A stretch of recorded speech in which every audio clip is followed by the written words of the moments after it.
Thank you. It's an honor to be here to speak to IANDS, and I want to thank Debbie and IANDS, the committee, for allowing me to share this. This is a new talk. Just recently, I came through the Southwest in California and shared a lot about my near-death experience, and because of our new book that came out, Voyage of Purpose. But because of the theme this year, 2012 and beyond, it was kind of interesting. When we did this book tour, every community we went to wanted to know about what I saw in the future, because I allude to it in the book, but I really didn't share that. So this is the first time that I'm going to share in public what the visions that I've had for not only just my future, but the future for our world. And also, this is, I normally just talk. I normally don't use PowerPoint, but this time, I thought, well, my little engineer brain thought, this would be a good idea, let's do a PowerPoint. And I got all excited. I was going to do this jazzy PowerPoint thing and everything. And then Spirit says, no, keep it simple and efficient. And I was like, okay, I'm going to go with that. So I do have to tell you right off the bat, I do hear voices. They tell me what to do, and I like it. Also, I'm going to ask, it's kind of like what Danny did the other day, I'm going to ask us to breathe every once in a while, because I know there's a lot of folks in here that are empathic, and I'm operating on one lung, so I get out of breath very easily when I'm talking. It's just a common way that I talk, so I'm going to ask us to breathe, because it's really about my self-preservation.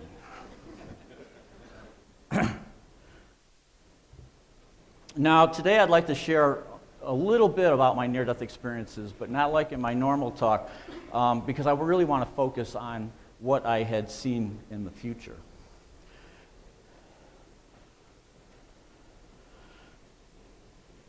So I'm really going to try to focus just on the components in my near-death experience that took me into the future, and just a little bit about what led up. But I'm not really going to talk about the integration and how one experience built upon the other and how it transformed my life. So I really want to just focus as much as I can on how I was able to start to see future and future potentials. Because the way I saw the future is I saw that there's many potentials out there, and some of them are a little disturbing, and some of them are very empowering. So, and also, it's difficult because when in the light, time doesn't exist.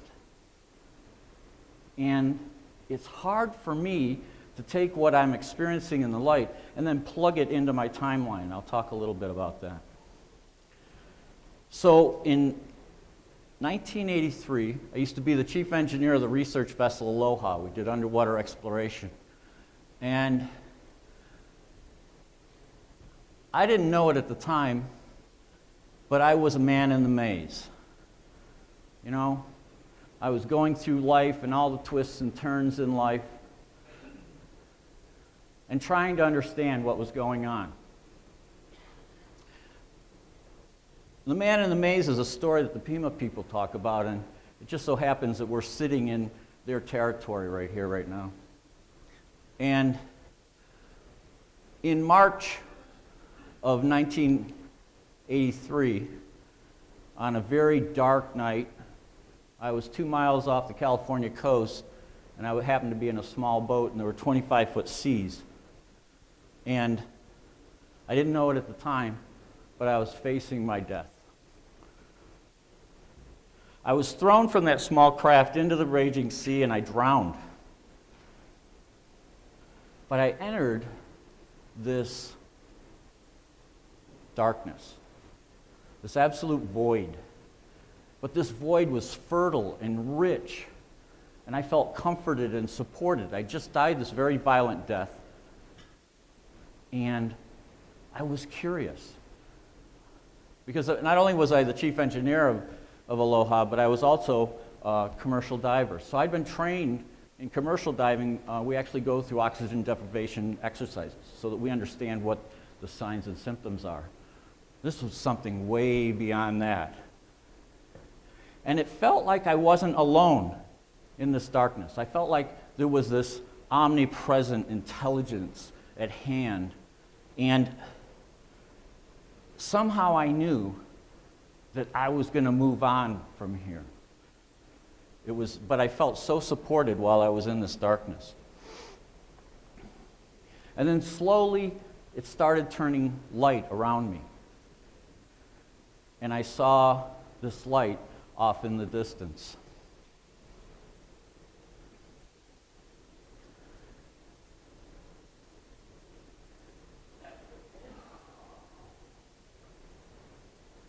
I kept moving ever closer to this light.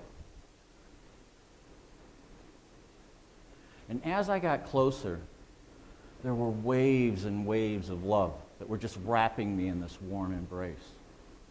It was the most amazing feeling I'd ever had. And it felt as if this love was actually permeating my being, and it transformed me into this being of light. And as I got closer to the light appeared to me like it was millions upon millions of fragments of light, and they were all dancing and interacting, coalescing and separating. It was like they were of one mind. The only thing I've ever experienced here on earth that would remind me of that light is, have you ever seen on maybe Discover or at an aquarium or something, these giant schools of sardines or anchovies, and how they all school together and they all move and dance to the light, all like one mind? Well, picture that in an infinite light, with just millions of fragments of light, and they were all interacting and working together.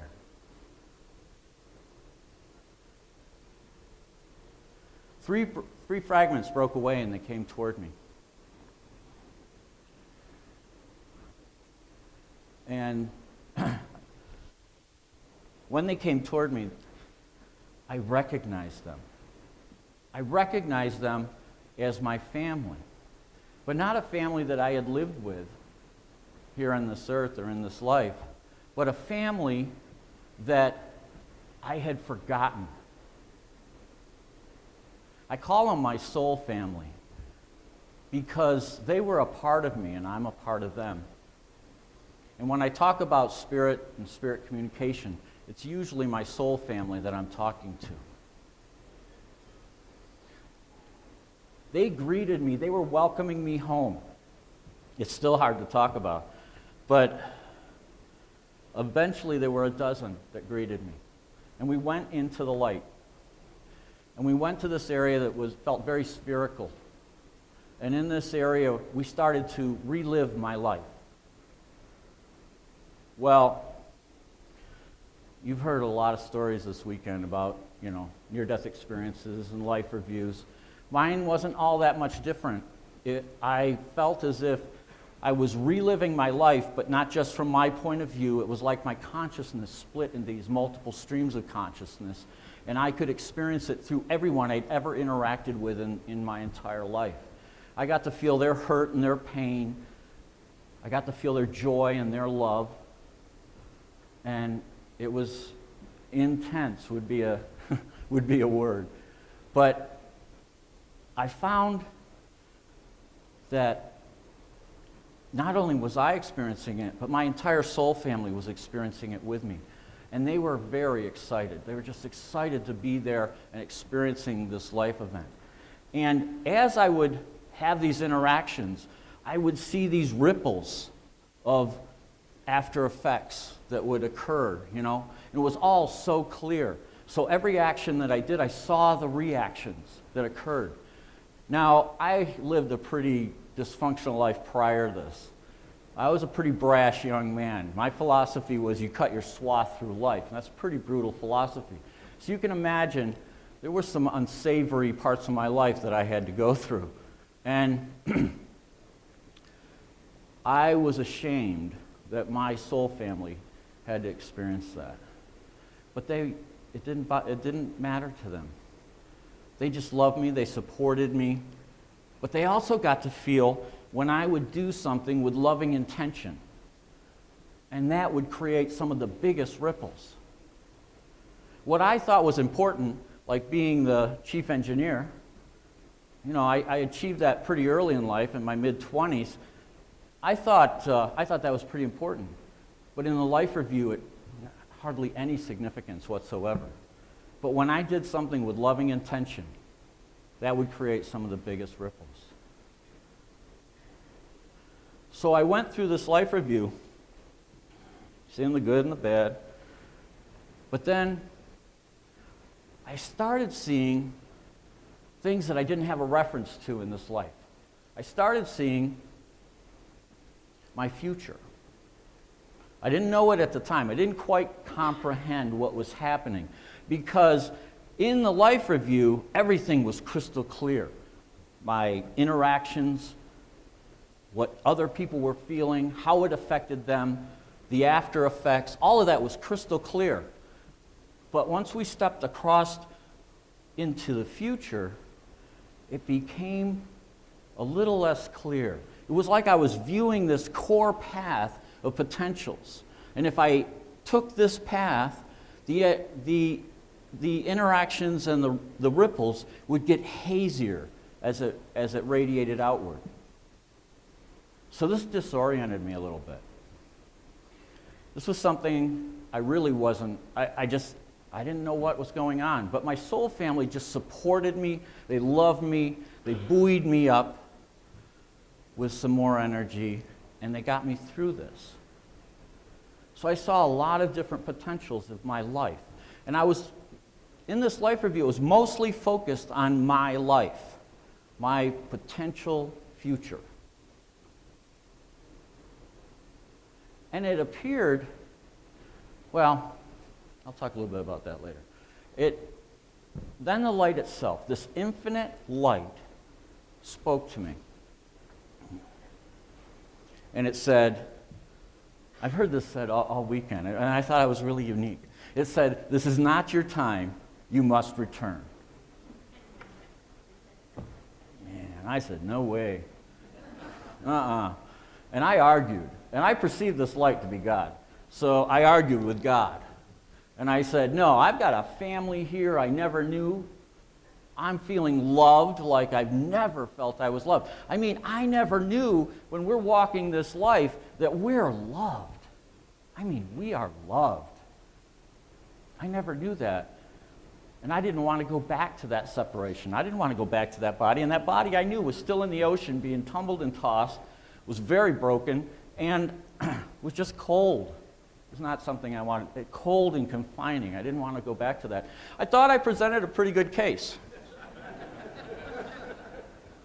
You can see I'm here. The light spoke one more time and said, no, you must return. You have a purpose. Oh man, that word purpose just, went into my being. And when you're in that light, you're connected to this consciousness that's so much more than just yourself. You're connected. To me, it felt like you're connected to all the souls that ever were and all the souls that ever will be. And so you have this immense knowing. And I understood that purpose. And with understanding, I found myself outside my body. And I won't go into the details because I really do want to keep this on time because there's a lot I want to talk about. But there was a bit of a miraculous resuscitation, you might say, where my body was slammed up against some wreckage and it pushed the water out of my lungs. And there were three of my soul family that originally greeted me were with me. And when this water was pushed out of my lungs, they pushed me back into my body. And I took my first breath.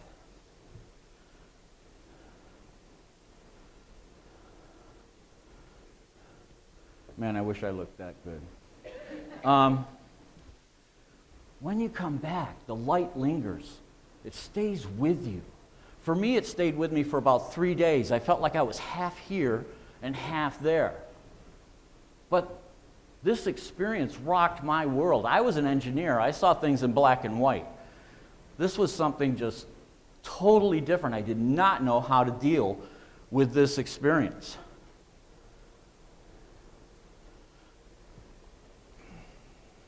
I tried to share it with my family, and at the time, I got a very bad response. I didn't feel like I could talk to them about my experience.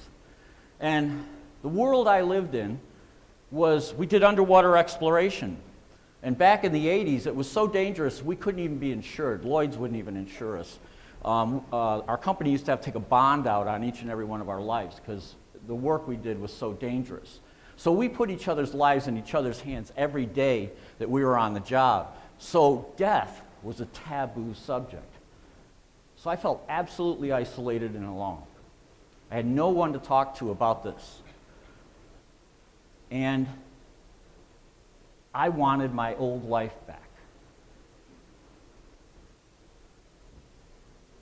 And all the time, I'm thinking, God, I was in that light, and I understood this purpose.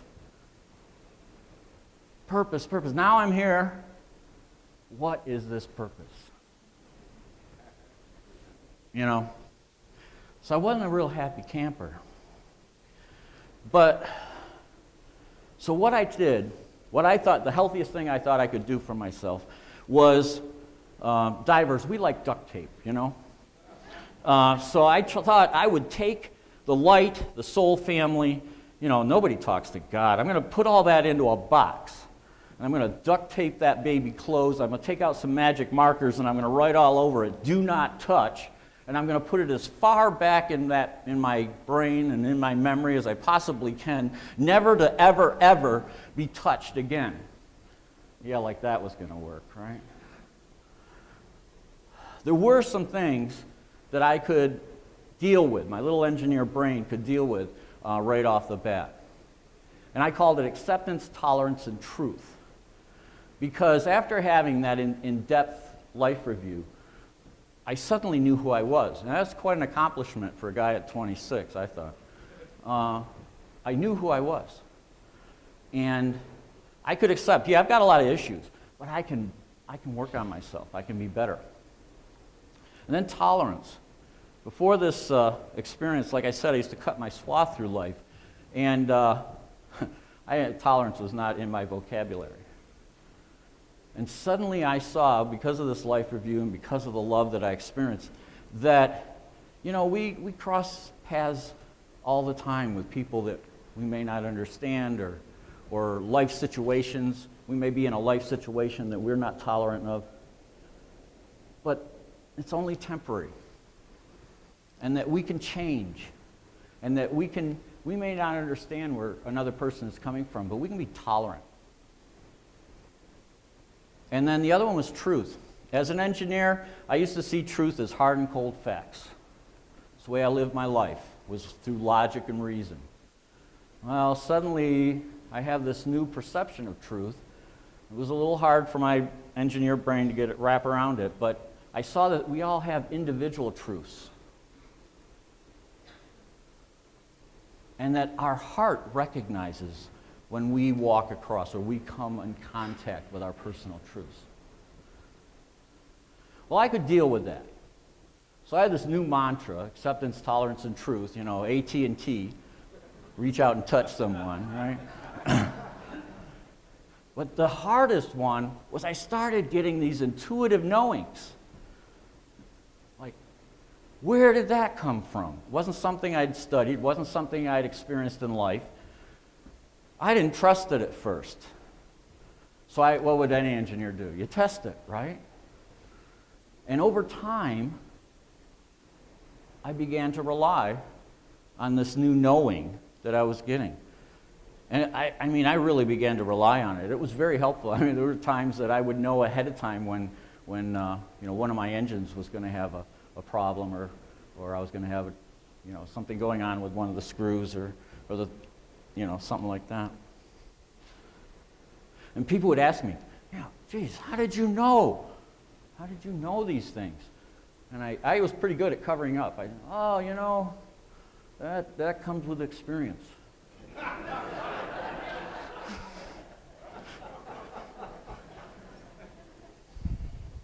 But I was changing.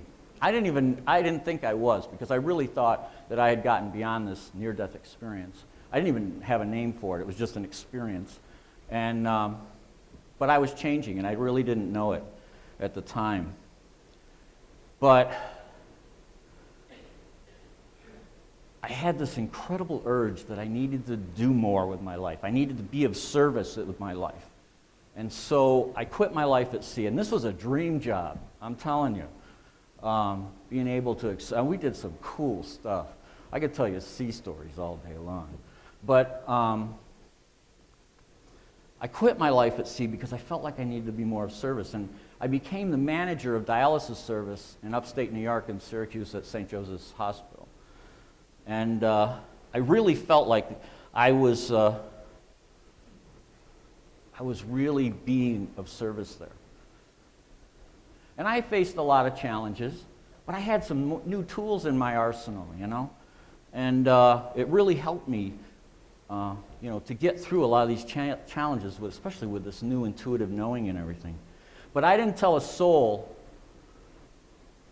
about my experience for 11 years. I never mentioned it again for 11 years. And then, part of my youth, I grew up in Sedona, north of here, in the Verde Valley. And I went there on this retreat with this spiritual group. And there's something about the Verde Valley for me that when I get there, I can breathe. Speaking of which, I think we should all just take a breath. I could breathe here, and I can relax when I'm in the valley. So we went, the first day, this group wanted to do meditation, and I went up there. And I sat on the rock, went into meditation, and the light spoke to me. Very simply, it just said, return to the light. And there was no stopping it. I found myself reliving my entire near-death experience. I had stumbled across that box somehow, and I had kicked it open. But it's interesting, because this time around, I'd lived 11 more years. And in the life review, because I went from the darkness, into the light, met my soul family, did the life review, only I'd lived 11 more years. And I got to see how much change was affected just by adopting those simple little things, acceptance, tolerance, and truth, and then some intuitive knowings. It had totally changed who I was. Unbeknownst to me, I didn't know. It was such a gradual change, I didn't realize how much I had changed. And it made me think, that a lot of these experiences, whether it's a near-death experience or a spiritually transformative experience, they plant a seed in our being. And how much we nurture them determines how much they're going to bloom in our life. Well,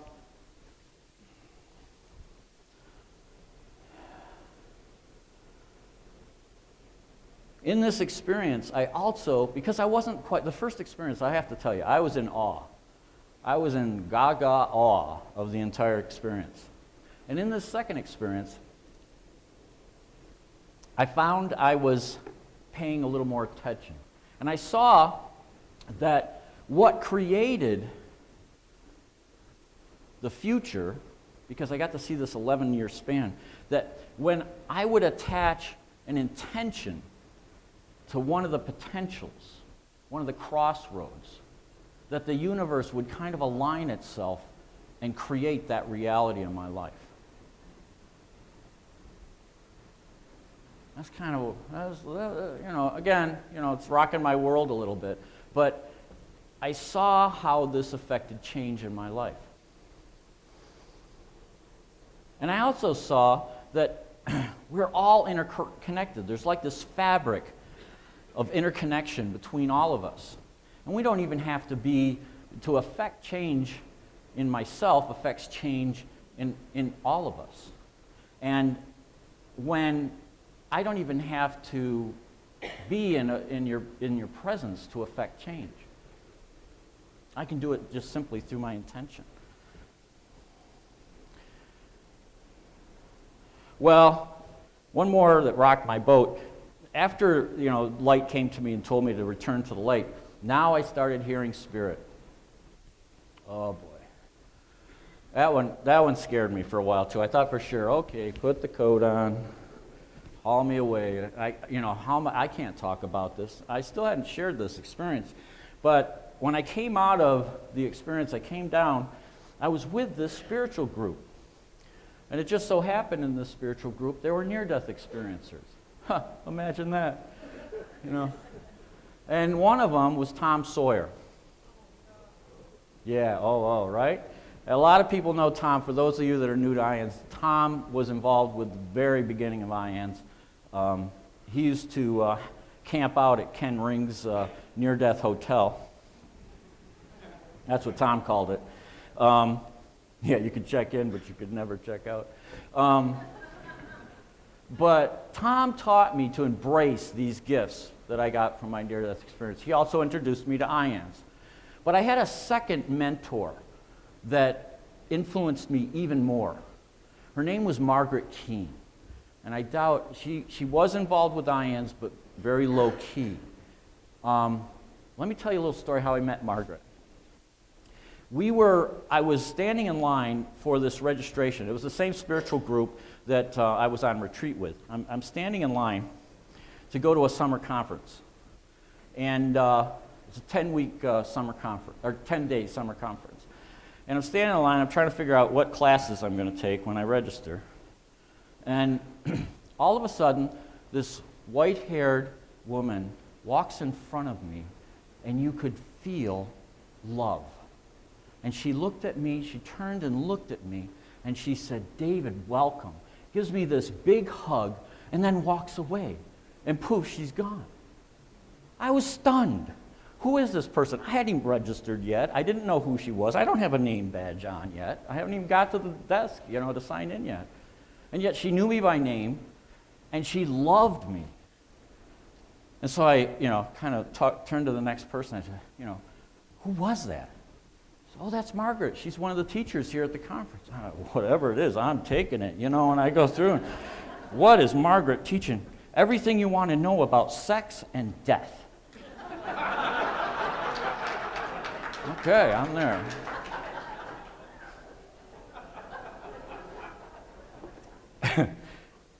She was a character.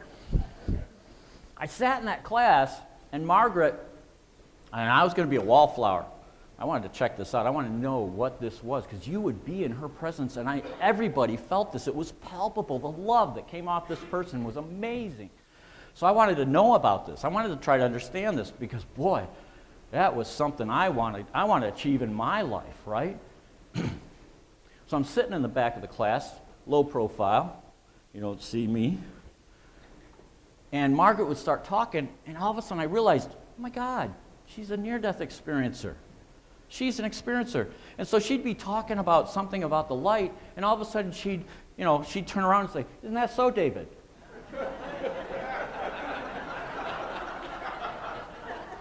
Holy cow. I have this, they taped all this, and I have this on audio tape, and it just blows my mind every time I listen to it. But so she knew more about me. She recognized in me what I didn't even recognize in myself. And she became my mentor. And I went down to her house one time. She used to have a retreat center down in Smith Mountain Lake, Virginia. And she used to teach this method on how people could have a little mini NDE and gain some awakening spirit.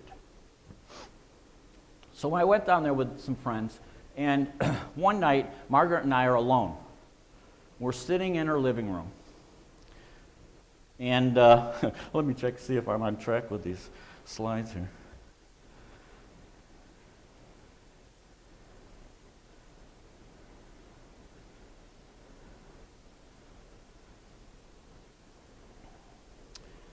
So, we're sitting in her living room. She starts to tell me, we're talking about our experiences, and she goes, David, she goes, I know that you went into the future in your near-death experience.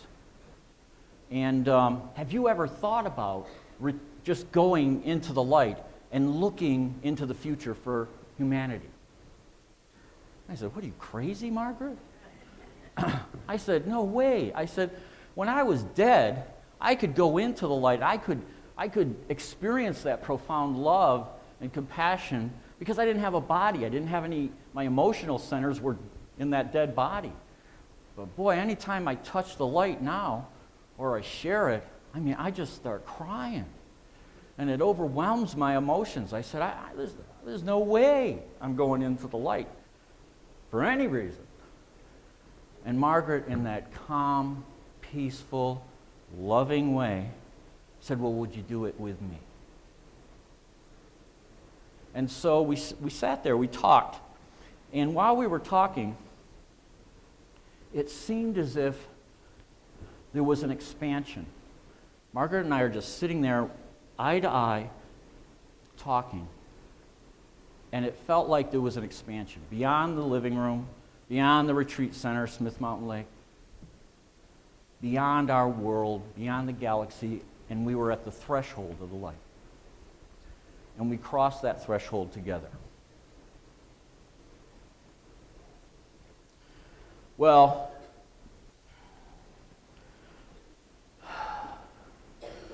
we started to look into the future.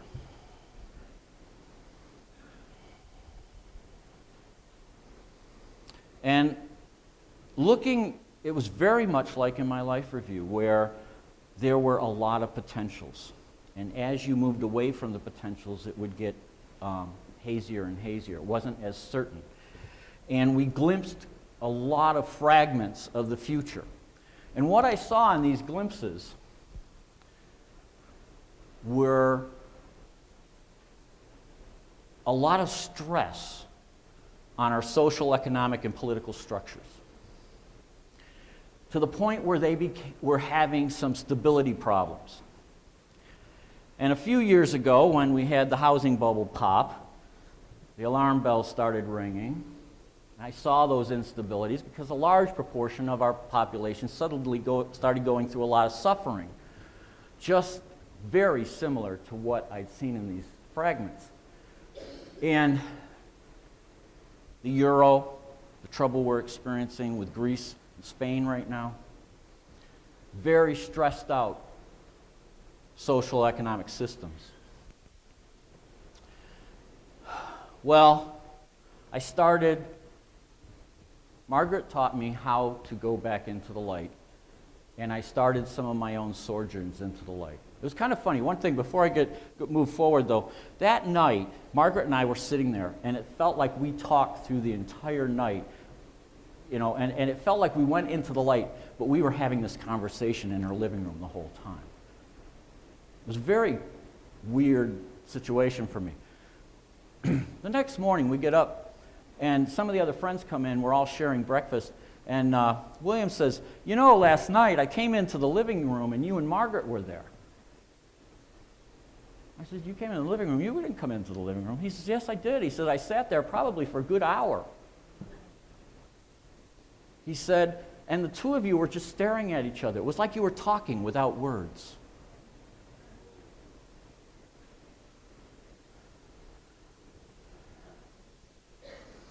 Some of the stressors that could strain our political economic structures on the earth. These are some of what we're seeing, increase in droughts, hurricanes, forest fires, tsunamis, flooding, earthquakes. And it doesn't even take into effect man-made stressors, things like war, suppressive governments, terrorism, genocide, or just plain old greed and corruption. Those all create stressors on our social economic systems. Now, in my sojourns into the light, I've never seen a total collapse, but I have seen a lot of suffering because we have to change the way we live our lives in order to get through some of the stressors that could potentially face us. Because I saw where governments, very similar to like the housing bubble, they could not support those people that lost their homes. They lost everything. It was up to communities to supply what those people needed. Well, I see that, I continue to see that we're gonna face some more of that in this change that we're on the threshold of. It's going to be hard for some, especially those that have trouble changing. Okay. Spirit just said something. It says we have to pay attention and not be rigid in our views.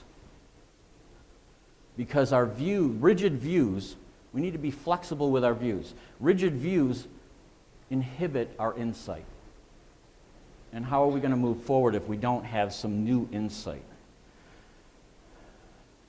Some of the things I saw is if we can get involved in greater community interaction, that we're going to get through this. We're going to be fine.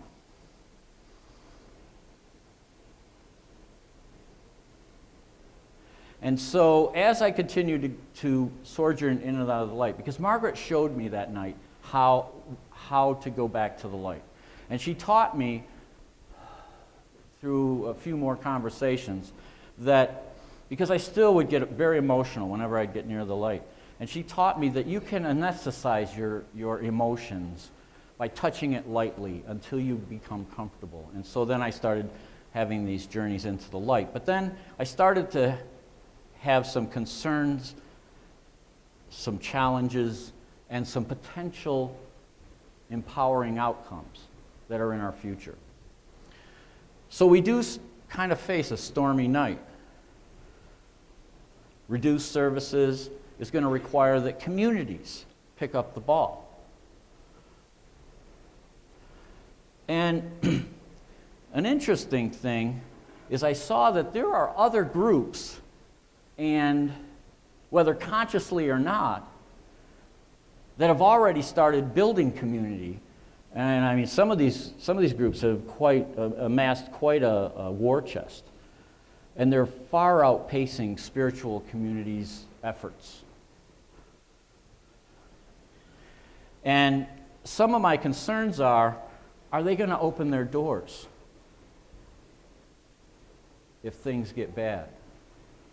On this book tour, I was at a friend's house in California, and she took me through her community, beautiful community. I won't mention any names, but she took me up to this one place. It was this huge complex. It was all behind these walls and fences and gates, and she said, this is a religious organization here, and they have so become a part of our community and a part of our governance that the social services are pretty much run through this organization. And she says, and because I'm not a part of their congregation, I'm a second citizen. I'm on the outside looking in. I can't participate in my community with certain things. And boy, I'll tell you, my alarm bells were like spirits like going, are you paying attention?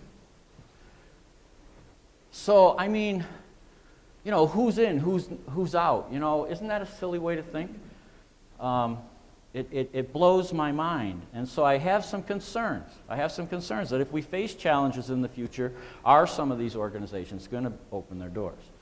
Many times in the past, look at 9/11, everyone opened their doors. We all came together for a few weeks, a few months. And then we went on we fell back into our old habits. Spiritual communities, and boy, I'll tell you, I talk to experiencers all around the world now, and I see the message, and I get a lot of empowering hope, and I see that there are tons of spiritual communities, but they're below the surface right now. But they're growing, but they're below the surface. And these spiritual communities, though, they do not have the ways and means to be able to support their communities at this point. But they're out there. And there's a lot of big businesses that are starting to adopt heart-centered business models. And they're growing. But at this point in time, they hold very little political or social weight. They don't influence a lot of our social systems at this point. But they're growing. These heart-centered modeled businesses are growing. So one of my greatest concerns is that fear is our biggest enemy. Fear is our biggest enemy. But we could still yet hope, win the day, you might say, if we can increase spiritual values. We have to dispel this thought of, all for me. We need to turn it around to all for we. So, some of the solutions and potentials that I've seen are for us to come together, work together in caring, creating communities. And I saw the long road, the end game was a world working together, very much like what Nancy was saying this morning. But this is where I had trouble with timing.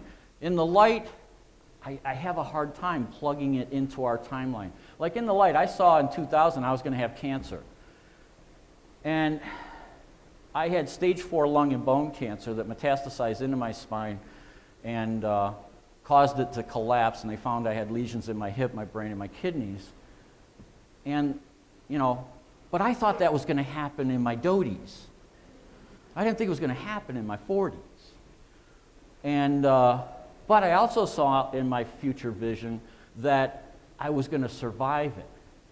And I was able to overcome that severe prognosis within 6 months. And for me, that was veridity that these experiences are real. That these experiences are real. And so we need more resources. We need, and that means that we've got to start working. We've got to get to work. Because we need loving intention infused into our businesses, into our social activity, into everything. We need to create that loving heart, very much like Margaret used to live her life. We need to create that within ourselves. Start living with loving intention. And when we start to live by loving intention, we start to infuse that energy into our businesses and eventually into our own governance.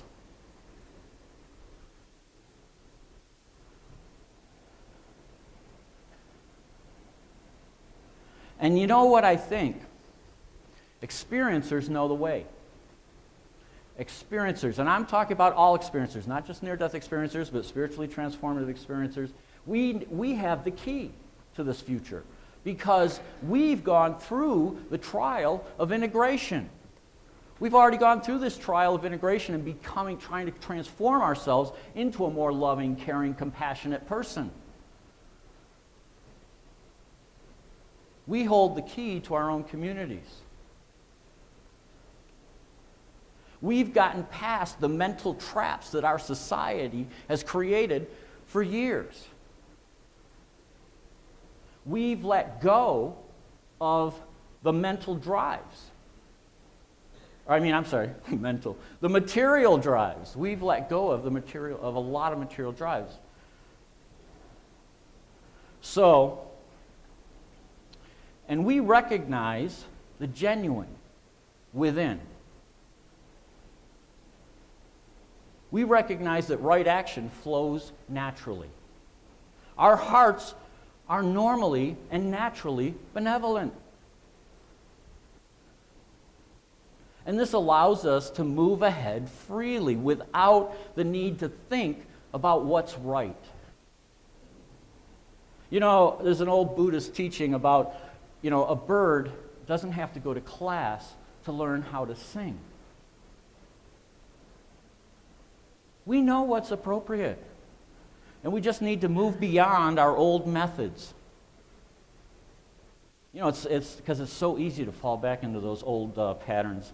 We need to step outside our circle of comfort and expand our boundaries by developing communities of cooperation. And I think we could start that today. And we start it by working within ourselves. If you're worried about the world, then you need to start setting that intention and in visualizing a world of peace and compassion and working together in community. We need to tend to our own gardens. And that way we will inspire through our own example and start to create a quiet emergence. So let's all take a breath. That was the heavy stuff. Sorry, guys.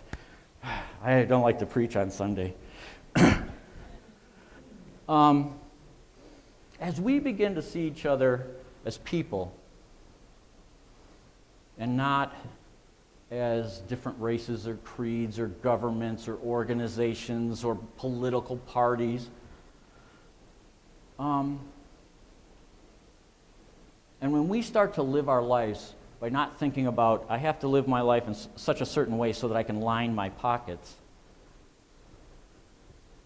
I think we're going to begin to turn this world around. Let's take another breath.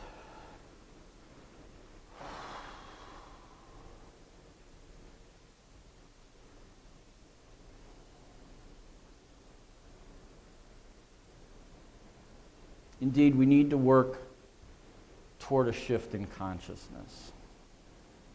It's not going to happen overnight, and it's going to require all our efforts.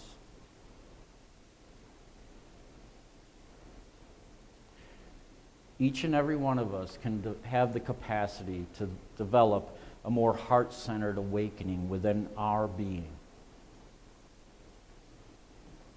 The way many experiencers are trying to live their life already. That's our greatest hope for the future. Let their trial of integration be our guide to move forward. Because, like the man in the maze, experiencers have gone through a lot of those twists and turns. And we've been to the center and we're looking outward in all directions. And I think we're a bright hope for our future. Thank you very much. What was Margaret's last name? Margaret taught you how to Kean. return? Margaret Kean. Margaret is passed. She's no longer with us. Well, she is. She is with us, right? And I talk to her quite frequently. She had a lot of lessons, though, you know. She cautioned me a lot to share what I knew, but to let everybody know that you're a fallible human being. You know, don't let anybody ever put you, even though you're an experiencer, don't let anybody ever put you on a pedestal. I mean, I love Margaret, and I hope that someday I get to that level where I'm walking around, 85 to 90% of my life exuding this love, this amazing love. I want to continue our conversation a little bit that we had at lunch when we were talking about choice points. Yeah, get closer to the mic. Okay. I want to continue our discussion that we were having at lunch about choice points, where one's more clear than the other. Yeah. That reminded me of something that I read where you find yourself at a particular point, and what you get is the next point you're going to. That's where the clarity exists. Do you agree with that? Yeah, in a lot of ways, because I saw that our future is lined with so many different potentials, and those would be those points I believe that you're trying to say. And that once we attach an intention to it, it's like, but I mean, when I say attach an intention, I'm not talking about, I really want that Camaro, it's hot, I'm not talking about that type of intention. I'm talking about a heart-centered, loving type of intention that is for the good for all, that type of intention, to put you in a place where you can be of service, where you can help humanity.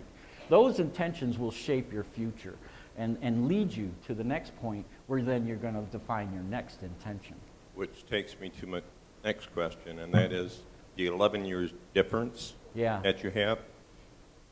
Would you agree with this question, or with this statement? The universe has an answer, which is yes, if it is for the higher good.